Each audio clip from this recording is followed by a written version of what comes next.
Hey guys, so today I've got some terrariums in front of you. I've got two types.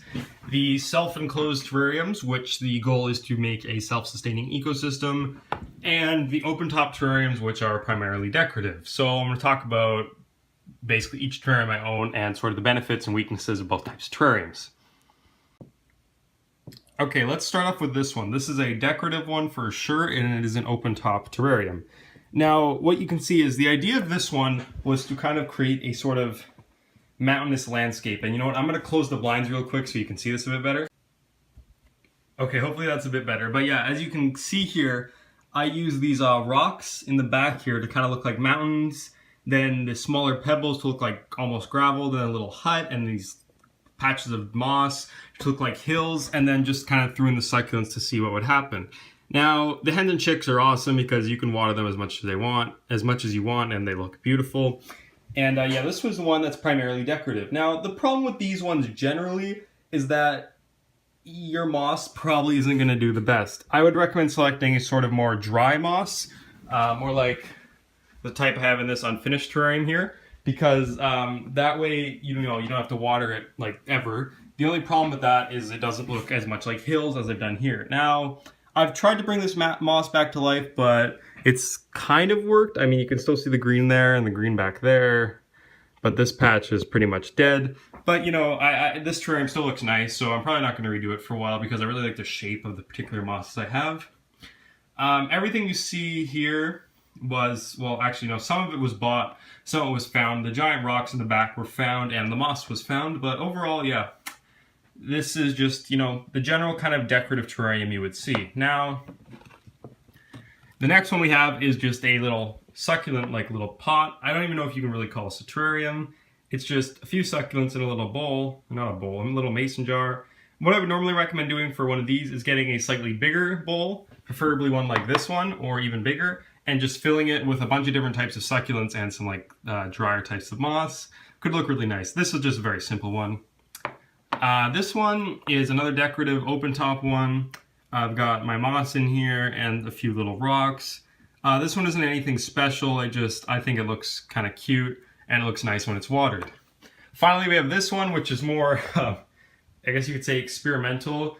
It honestly fits more with the closed top ecosystem ones because I water this one like 3 times a day, which is why the grass came out. Now, when I started this, it was literally just a patch of moss with this hen and chick in the middle, which was like way down here at the start, might I add. But yeah, it's grown quite a bit, and I don't know, I think it looks pretty cool. It's definitely not the most decorative one. I'd say these 3 you could probably put like on a dinner table as like a centerpiece, but this one's more of like a shelf off somewhere where you can say, yeah, my son does weird shit. Okay, let's move on to the self-enclosed ones. Alright, so here's my first self-enclosed terrarium. I made this one quite a long time ago, and I'll show pictures on screen of what it used to look like. And what I basically did is I kept watering this thing like every day, and then eventually I just put the cork in top and I stopped watering it. And what happened was the water would evaporate due to the sunlight, so I'd recommend keeping it in a well lit or hot area. So basically the heat would cause the water to evaporate onto the top, and then it would fall back down like rain, which basically means you never have to touch this thing. Now, I would recommend probably trimming the plants if you want it to look more decorative and if you don't want like everything to choke itself out. But I've just been keeping this thing closed to see kind of how everything goes.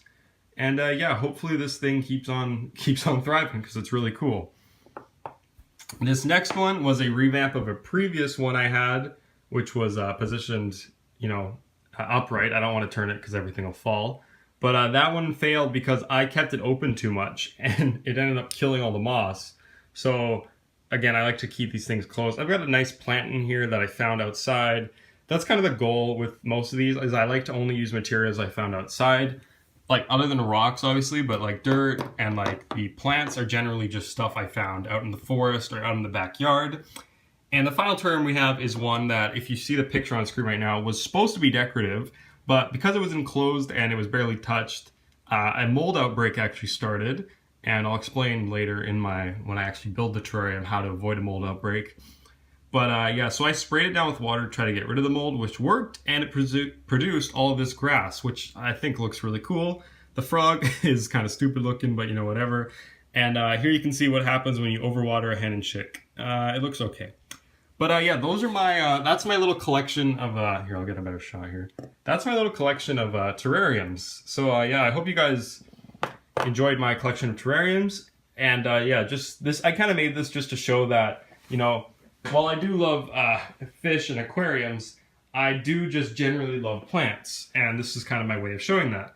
Now, in the next video, what I'm going to be doing is taking an existing terrarium, and that's in bad condition. I'll show it right now. It is this terrarium, and due to me doing some things that I probably shouldn't have done, which I'll explain later, this terrarium kind of failed, mold outbreak, blah, blah, blah. So in this video, I'm going to be revamping it and making this a no-maintenance terrarium, kind of like this one. So yeah, I'll see you guys then.